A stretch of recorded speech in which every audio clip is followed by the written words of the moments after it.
Pen pals, have you ever gotten the note that all of your characters sound the same? I want you to take a listen to Alexander Payne, who wrote The Holdovers, and listen to what his advice is on how to make sure each of your characters' voices are unique. Then come back and we'll talk a little bit more. Two things. Number one, make sure each individual character sounds like that character and not like you. One reads a lot of screenplays where all the characters speak with the same cadence, which is the cadence with which the screenwriter thinks and speaks. You know, that's where screenwriting meets improvisational acting. You have to kind of channel each person. The other thing, make those screenplays as short as humanly possible. I do a thing which is a first draft, you know, you vomit it all out, great. But then as you're combing through it, and particularly when you're getting it fit for human consumption, anything which the reader does not absolutely have to know, does the reader have to know that the house is yellow? No, that's a house.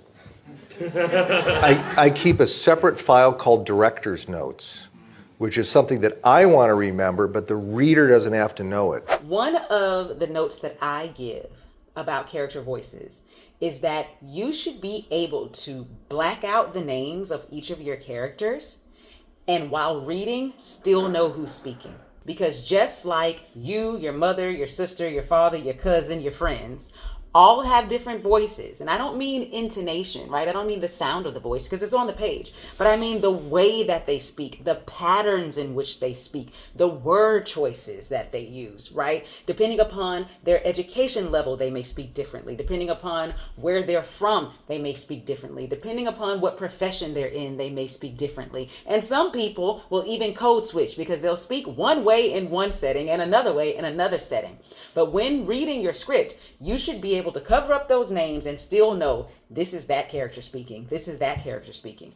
You could even try it. It'll be a little hard, but you can even try it. If you were watching your favorite TV show, right, and you couldn't see it, now obviously you can hear their voices, but you would know who would say what kind of thing. You would know if it felt inauthentic for one of your favorite characters to say something that's really outside of their character, outside of their personality, outside of their voice, if they said it. I have said those things myself watching a show before and said, oh, she wouldn't say that, right?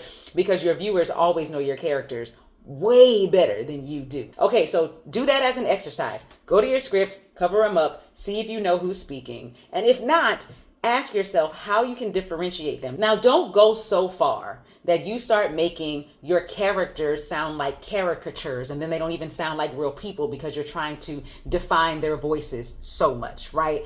Sometimes if you are a group of friends, you probably do speak in the same way. In some way, shape, form, or fashion. You're from the same area. You're going to utilize the same kind of slang, etc.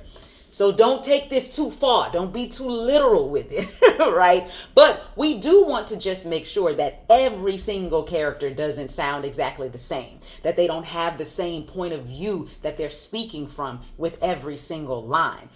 And as Alexander Payne said, that it doesn't sound like we're just hearing you speak over and over and over again. Happy writing. The professional pen. The professional